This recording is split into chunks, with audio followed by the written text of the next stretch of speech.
1999년 개봉했었던 주유소 습격 사건.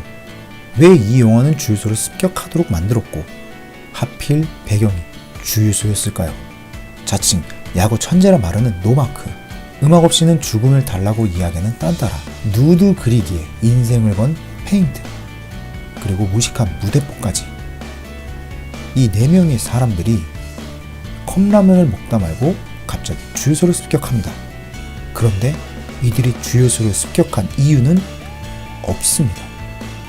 그냥 그곳에 있고 그곳에 보여서, 그래서 주유소를 습격했던 것입니다. 그렇게 습격한 주유소에서 얽히고 설키는 이야기들을 담은 게 바로 이 주유소 습격 사건이라는 영화입니다. 제가 먼저 말씀드리고 싶은 주유소의 배경입니다. 주유소라는 것은 우리가 관심 있게 바라보는 그런 곳은 아닙니다. 사람들이 커피숍에서 만나게 되면 커피를 마시면서 장시간 시간을 보내고, 식당에 들어가면 밥을 먹으면서 시간을 보냅니다. 뿐만 아니라 PC방에서는 게임을 하기 위해 앉아있고, 그리고 놀이터는 아이들이 놀기 위해 그곳에 머뭅니다. 하지만 주유소는 기름을 넣는다는 행위 외에는 아무것도 볼 것이 없는 곳입니다. 그곳에서 음식을 먹을 수도 없고, 그곳에서 사람들을 만날 수도 없으며, 그곳에서 놀 수도 없습니다. 그래서 주유소라는 곳은 일회성이 짙은 곳입니다. 이 영화 속에 나오는 거의 모든 캐릭터들은 성공하지 못한 캐릭터들이 나옵니다. 야구를 하고 싶었지만 야구 선수가 되지 못한 노마크, 음악을 좋아하지만 음악을 하지 못하는 딴따라, 그림을 그리고 싶지만 가족의 반대 때문에 그림을 그리지 못하는 페인트, 여기에 철가방, 주유소의 아르바이트생들까지 어느 한 명 성공한 인물은 나오지 않습니다. 그나마 여기서 성공한 인물은 주유소의 사장입니다. 그런데 우리는 주유소라는 것을 또 다른 관점에서 바라볼 필요가 있습니다. 과거 주유소에서 일하는 학생들의 거의 대부분은 비행 청소년 혹은 집이 가난한 학생들이 굉장히 많았습니다. 그래서 어떻게 보면 주유소는 비행의 공간인과 동시에 가장 낮은 계급에 있는 사람들이 일을 하는 곳이 됐죠. 현재 주유소도 젊은 사람들보다는 나이가 든 어르신들을 사용하는 경우가 가장 많고, 그리고 편의점보다 빠르게 연세가 많은 어르신들을 아르바이트생으로 고용한 곳이 바로 주유소입니다. 그런 최하층에 있는 주유소의 사장, 그는 그렇게 계급이 높은 사람이 아닙니다. 물론 돈은 많이 벌지만 사회적으로 높은 계급에 있는 사람은 아니라는 것입니다. 오히려 영화의 후반부에 나오는 경찰이 이 사장보다 더 높은 권력을 가지고 있습니다.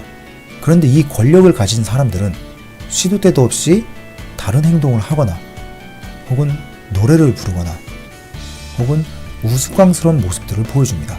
이러한 것들은 과연 무엇을 의미하는 것일까? 지금부터 말씀드리는 건 영화의 시대적 배경에 관련된 이야기입니다.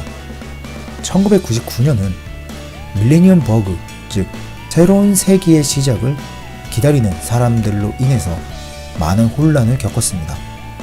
하지만 우리나라는 IMF를 겪으면서 많은 사람들이 실직을 하고, 많은 회사들이 도산을 하며, 대기업 역시도 이러한 무너짐 속에서 살아남지 못한 경우가 많이 있었습니다.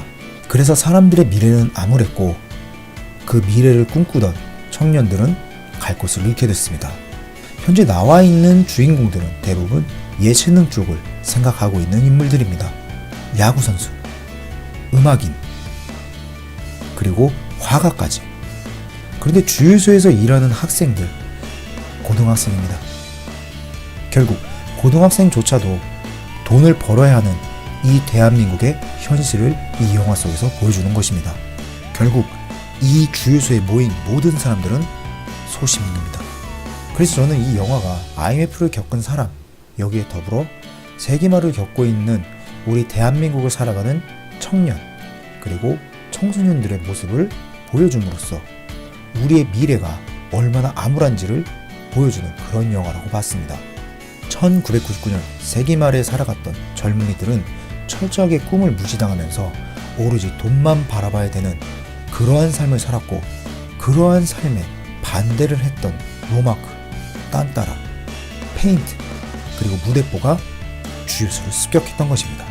그래서 그들이 주유소를 습격했던 이유가 없는 것이 아닌 돈 때문인 것을 영화의 결말 후에 보여주면서 우리가 청년들을 위해서, 그리고 꿈을 이루지 못한 그들을 위해서 우리가 과연 해야 될 것이 무엇인지를 이야기하는 영화가 바로 저는 주유소 습격 사건이라고 봤습니다. 자, 그러면 저는 여기서 영상을 마치도록 하고 다음에 다른 영상으로 찾아뵙도록 하겠습니다. 감기가 걸려서 목소리가 좋지 않았던 점 양해 부탁드립니다. 그럼 다음에 더 재밌는 영상으로 찾아뵙겠습니다. 그럼 바이바이.